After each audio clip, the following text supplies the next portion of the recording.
नमस्कार दोस्तों, स्वागत है आपका मेरे चैनल जिसका नाम है आयुर्वेद की पाठशाला। अगर आप चैनल पर नए हैं तो प्लीज़ को सब्सक्राइब करके बेल आइकन दबा लीजिए, जिससे कि आपके पास आयुर्वेद की वीडियोस टाइम टू टाइम पहुंच सके जब भी मैं अपलोड करूं।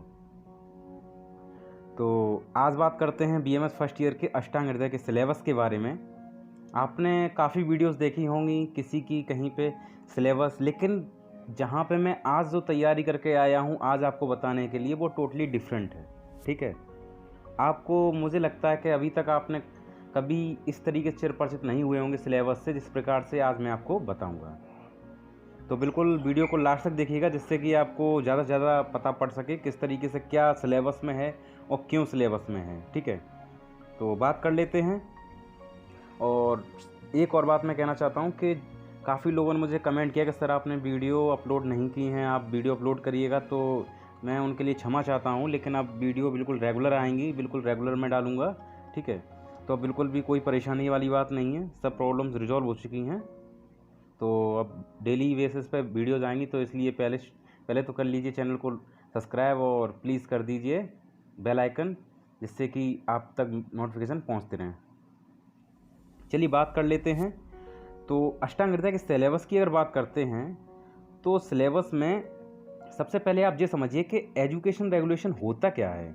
ये जो मैंने लिखा हुआ है एजुकेशन रेगुलेशन आपको हर चीज़ में मिलेगा। आपने अगर अभी तक सिलेबस नहीं डाउनलोड किया है बीएमएस फर्स्ट ईयर का, तो आप सिंपली मुझे बता दीजिए, मैं आपको प्रोवाइड करा दूंगा, ऐसी कोई प्रॉब्लम नहीं है। ठीक है, तो अगर आपने सिलेबस अभी तक डाउनलोड नहीं किया है तो मैं आपको करा के दूंगा, और मैं एक उसके ऊपर पूरी वीडियो बना दूँ किस तरीके से CCIM से सिलेबस डाउनलोड करते हैं। और बात करते हैं एजुकेशन रेगुलेशन, तब आप देखेंगे जब सिलेबस आप खोलेंगे तो उसमें देखेंगे कि ऊपर जो लिखा रहता है कि थ्योरी कितने पेपर हैं और कितना टीचिंग आवर है। जैसे कि जो इसका टीचिंग आवर है वो 120 आवर्स है, जो इसका टीचिंग आवर है वो 120 आवर, मतलब कहना से है कि 120 घंटे इसकी क्लास लगनी चाहिए पर साल में, प्रत्येक साल। मतलब जो भी नया एडमिशन होगा तो उसके लिए एक साल में 120 क्लास लगनी चाहिए 1-1 घंटे की। ठीक है, तभी आप इसको पूरा कर सकते हैं, अन्यथा आप पूरा नहीं कर पाएंगे। तो बिल्कुल सर आपके कराते होंगे। तो मैं आपको न्यू अपडेट बता दूं कि एजुकेशन रेगुलेशन के अंतर पहले क्या होता था। पहले केवल थ्योरी 100 नंबर की आती थी, मतलब एक पेपर होता था और सिंगल पेपर है, एक पेपर का ये सब्जेक्ट है। ठीक है, और जो एक पेपर का ये सब्जेक्ट है तो 100 मार्क्स में ये आता था। लेकिन अब ये 100 मार्क्स के ना आके एक प्रैक्टिकल और इसमें जुड़ गया है, जो कि 50 मार्क का होता है। अब आपका प्रैक्टिकल भी इसमें होता है। ठीक है, तो फर्स्ट ईयर में कहने का मतलब ये है कि जो प्रैक्टिकल्स होते हैं वो 3 प्रैक्टिकल्स होते हैं। बिल्कुल आप दिमाग में बैठा लीजिए कि प्रैक्टिकल कितना इसमें होता है। और जो प्रैक्टिकल होता है आप उसमें जनरली जर्नल्स लेके जा सकते हैं, और 50 मार्क का ये प्रैक्टिकल होता है, जो कि वाइवा वॉस से होता है, मतलब एक मौखिक परीक्षा। आपने छोटी क्लासों में मौखिक परीक्षा दी होगी आई एम श्योर, लेकिन इसी तरीके का यहाँ पे है। चलिए रिवील करते हैं आगे किस तरीके का है अष्टांग हृदय का सिलेबस। ये तो रहा एजुकेशन रेगुलेशन की बात, आगे रिवील करते हैं किस तरीके का है। तो आगे जब हम बात करते हैं पार्ट फर्स्ट या पार्ट ए, तो पार्ट ए जो है इसमें सूत्र स्थान अध्याय हैं, जो कि 1 से 15 तक हैं। सूत्र स्थान अध्याय अगर आप बात करें, सूत्र स्थान का मतलब यह है चरक संहिता में सूत्र स्थान है। जब आप सेकेंड ईयर में आएंगे, सेकेंड ईयर में एक चरक संहिता का नाम एक विषय है, सब्जेक्ट है, उसमें एक खंड दिया गया है सूत्र स्थान के नाम से। ठीक है, तो उसी के ये 15 जो चैप्टर दे रखे हैं वो पार्ट ए में हैं, और इसी का एक पार्ट बी भी है, और उसमें भी 15 चैप्टर हैं। ठीक है, कुल इसमें जो चैप्टर हैं वो 15 + 15 = 30 चैप्टर हैं। आप बिल्कुल लास्ट तक देखिएगा, मैं इसको पूरा एक एक करके बताऊंगा अच्छी तरह क्या है इसमें क्या नहीं। तो आगे बात करते हैं। चलिए पहले की बात कर लेते हैं, क्या है पहले सब उसमें चैप्टर में। तो पहले चैप्टर की अगर बात करते हैं तो इसमें हम लोगों को अष्टांग हृदय के निर्माण का उद्देश्य, अष्टांग हृदय आखिर क्या है। अष्टांग हृदय अष्ट अंग, आप समझ रहे होंगे अष्टांग। तो अष्टांग जो है ये, उसके अंदर आयुष्कामी के अंदर क्या है कि आयुर्वेद, त्रिदोष, त्रिविमर्श। आप सुनते रहिए मेरी बात, मैं क्या क्या बोल रहा हूँ। अगर आप इससे रूबरू हो चुके होंगे तो कोई बात नहीं, अगर आप नए हैं तो कोई परेशानी नहीं है, आप बिल्कुल रूबरू होइएगा धीरे धीरे करके, क्योंकि मेरा एक मोटिव है कि मैं आपको अच्छी तरह पढ़ा सकूं। तो चलिए आगे देखते हैं। तो इसमें क्या क्या आएगा, त्रिदोष, त्रिदोष विमर्श, इस तरीके से करके सप्तधातु, मल, त्रिदो और सप्तधातु, रोग परीक्षा, इस तरीके से करके इसमें काफ़ी हैं। और इसमें कल्प सिद्धि भी आएगी, ठीक है, वेद के 4 गुण, और मैं आपको इम्पोर्टेंट भी आपको इसमें बताता रहूँगा, इसलिए मेरे चैनल पे आप बने रहिएगा हमेशा के लिए, क्योंकि आपको इस पर अच्छा कंटेंट मिलेगा, ठीक है। तो इस पर अच्छा कंटेंट के लिए आपको बना रहना पड़ेगा, और कैसे बने रहेंगे, जब आप सब्सक्राइब और बेल आइकन दबा लेंगे, ठीक है। तो अब इस पर हम बात करते हैं कि रोगी परीक्षा वगैरह, ये रोगी परीक्षा बहुत पूछा जाता है, तो वो क्या फर्स्ट चैप्टर में है। तो इस तरीके से करके फर्स्ट चैप्टर हो जाता है आपका। अगला आता है दिनचर्या। दिनचर्या की अगर बात करते हैं तो दिनचर्या आप खुद ही नाम से समझ रहे होंगे, दिनचर्या का मतलब क्या होता है कि दिनचर्या जो हम पूरे दिन में जितनी भी चर्या मतलब जो काम करते हैं, कार्य करते हैं, तो उसको दिनचर्या कहते हैं, ठीक है। किस तरीके का स्नान, तो इसमें सब स्नान भी आप नहीं समझ पा रहे होंगे, स्नान भी एक समय से होना चाहिए, खाना भी एक समय से होना चाहिए, आहार विहार एक समय से होना चाहिए, तो इसलिए उसको भी हम इसमें किसमें पढ़ेंगे, दिनचर्या में। अब आगे बात करते हैं ऋतुचर्या। तो ऋतुचर्या आप जानते होंगे, ऋतुएं जो होती हैं आपने जानते होंगे ऋतुचर्या के बारे में। जो पुराने लोग होते हैं वो इस तरीके से बोलते हैं आषाढ़ वगैरह करके, तो आपको शायद थोड़ा बहुत याद हो, हेमंत वगैरह इस तरीके से करके, तो इसमें सब कुछ बताएंगे, ठीक है।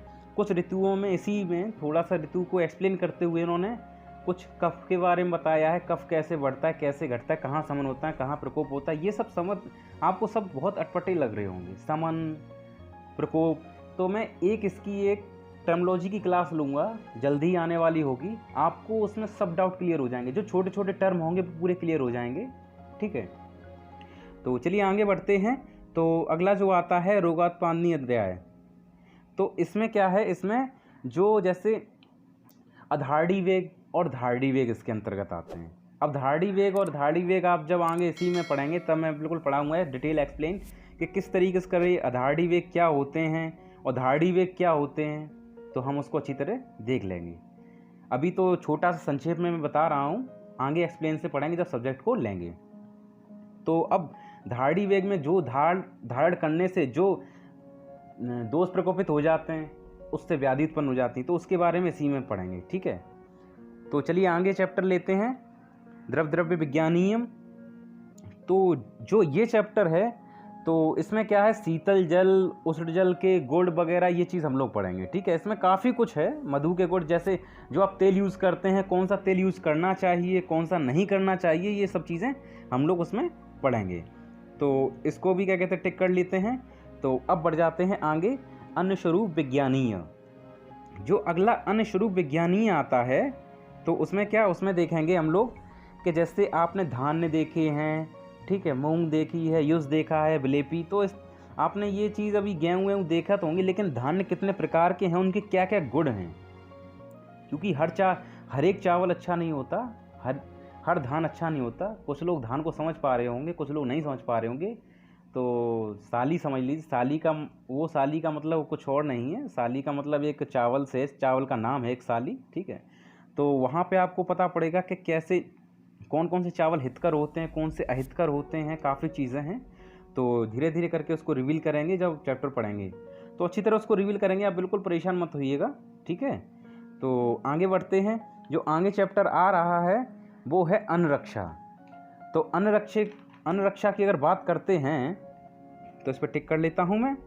तो अन्न-रक्षा की बात करते हैं, तो जैसे अगर हम विषयुक्त कोई व्यंजन खा लें, विषयुक्त कोई भोजन कर लें, तो उससे हमें क्या प्रॉब्लम्स होंगी, इस चीज़ के बारे में हम जानेंगे।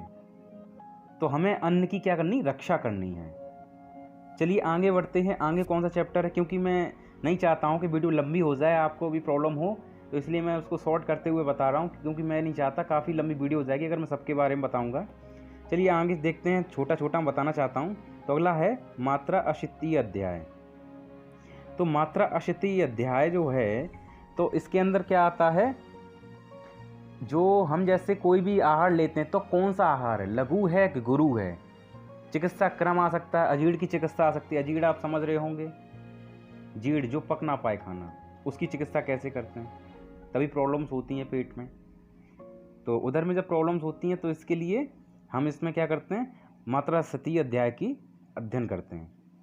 तो आगे बढ़ जाते हैं और बात करते हैं द्रव्यादि विज्ञानीय। अब द्रव्यादि विज्ञानीय, आप द्रव्य से मतलब समझ पा रहे होंगे, काफ़ी तरह के द्रव्य होते हैं, ठीक है। तो द्रव्य की प्रधानता कहाँ है, कहाँ पे कौन सा द्रव्य है, ठीक है। तो इस तरीके से, और इसमें वीर के भेद भी पढ़ेंगे हम लोग, ठीक है। तो द्रव्य विज्ञानियम हो गया, ये भी हो गया, ये भी, और आगे आ जाता है रसभेदी अध्याय। अब रसभेदी अध्याय जो है वो क्या चीज़ है, तो उसके बारे में अध्ययन कर लेते हैं। जो रसभेदी अध्याय है उसमें रसों की उत्पत्ति या रस के कार्य, लक्षण, इस तरीके से करके हम लोग सब कुछ पढ़ेंगे। जो रस होते हैं वो कितने होते हैं, किसी को और पता हो तो कमेंट करके मुझे ज़रूर बताइएगा, ठीक है। लेकिन मैं चलिए बता देता हूँ। मधुर, अम्ल, लवण, कटु, तिक्त, कषाय। मधुर, अम्ल, लवण, कटु, तिक्त, कषाय। क्योंकि मैं जल्दी जल्दी बोल गया, नहीं समझ में आया होगा, ठीक है। इनकी कल्पना भी पढ़ेंगे हम लोग इसमें। आगे बढ़ जाते हैं दोषाद विज्ञानीय। जो ये दोषाद विज्ञानी वाला चैप्टर है, इसके अंदर हम लोग पढ़ेंगे जो जैसे हम लोगों का जो कफ छीड़ हो जाता है तो उसके क्या लक्षण होते हैं, मांस क्षय के क्या लक्षण हैं, वृद्ध कफ के क्या लक्षण हैं, इस तरीके से करके हम काफ़ी कुछ इसमें पढ़ेंगे। दोष भेदीय। अब दोष भेदी की बात आ जाती है तो इसमें क्या आप खुद ही समझ पा रहे हैं, दोष होते हैं, त्रिदोष होते हैं। कितने होते हैं, त्रिदोष। तो त्रिदोष होते हैं, वात, पित्त, कफ, जिसके बारे में हम इसमें अध्ययन करेंगे, और उसके क्या भेद के बारे में, ठीक है। उसके भेद, कितने टाइप के भेद होते हैं, तो बिल्कुल एक एक करके मैं उसमें अच्छी तरह बताऊंगा, ठीक है। तो आगे बढ़ जाते हैं। दोषोपक्रमणीय। ये दोषोपक्रमणीय थोड़ा सा अटपटा सा लग रहा होगा, या उपक्रमणीय, तो सीधी सी बात है, उपक्रम या उपक्रमणीय, तो इसका मतलब ठीक उल्टे से है। अब उल्टा, जब ये चीज़ प्रकोपित हो जाएगी, ये दोष प्रकोपित हो जाएंगे, तो उसमें हम क्या करेंगे, उसका उल्टा करेंगे। तो उल्टे से मतलब क्या है, किसकी चिकित्सा करेंगे। तो इसमें हम जितने भी दोष हैं उसकी क्या करेंगे, चिकित्सा करेंगे, ठीक है। चलिए आगे बढ़ते हैं। द्विविधोपक्रमणीय। तो द्विविधोपक्रमणीय में हम लोग क्या करेंगे, लंघन, ब्रह्मण, इस तरीके से, अति ब्रह्मण, इसका अध्ययन करेंगे। क्या होता है ये बिल्कुल डिटेल में आपको वहीं बताऊंगा, क्योंकि अगर यहाँ बता दूंगा वीडियो बहुत लंबी हो जाएगी, आप भी थोड़े से बोरिंग हो रहे होंगे। चलिए रुकिए, आगे और बताता हूँ, अभी जाइएगा नहीं, काफ़ी कुछ है पढ़ने को। जब आप आज नहीं इंटरेस्ट देंगे तो कैसे बीएमएस करेंगे, इसलिए बिल्कुल बने रहिए मेरे साथ, एक एक करके मैं बता रहा हूँ। अगला आता है सूर्यनादि गढ़ संग्रह। तो इसमें क्या है, जीवनीय गढ़ क्या है, इसमें गढ़ों के बारे में अध्ययन करेंगे हम लोग। जैसे निरूबस्ती का गढ़ क्या है, विरेचक गढ़ क्या है, बामन गढ़ के द्रव्य क्या हैं, इस तरीके से हम इसमें अध्ययन करेंगे। अब आइए बात कर लेते हैं पार्ट बी की। जो पार्ट बी है वो सूत्र स्थान अध्याय 16 से 30 के बीच में है। अब जो सूत्र स्थान मैंने आपको बता चुका हूँ, चरक संहिता एक बुक है, ग्रंथ है, जो कि महर्षि चरक के द्वारा लिखा गया है। तो उसी के 16 से 30 जो चैप्टर हैं वो इसमें दे रखे हैं। इसमें बहुत शॉर्ट है, बहुत छोटा है, ठीक है, बहुत छोटा छोटा लिखा हुआ है, लेकिन आपको इससे नॉलेज ये मिलेगी, अगर आप इसको पढ़ लेते हैं अष्टांग को अच्छी तरह, तो आप जब तक 4th ईयर आप कंप्लीट करेंगे, आपको 3rd ईयर 4th ईयर में कोई प्रॉब्लम नहीं आने वाली है।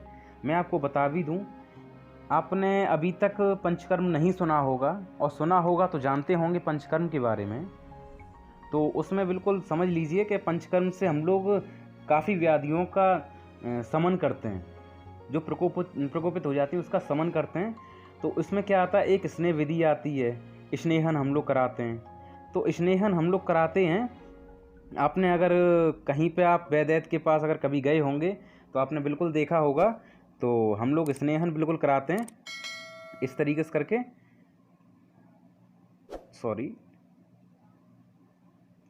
तो हम लोग स्नेहन कराते हैं। तो स्नेहन विधि, इसमें आ गई स्नेहन विधि किस तरीके से कराते हैं और कब कब कराते हैं।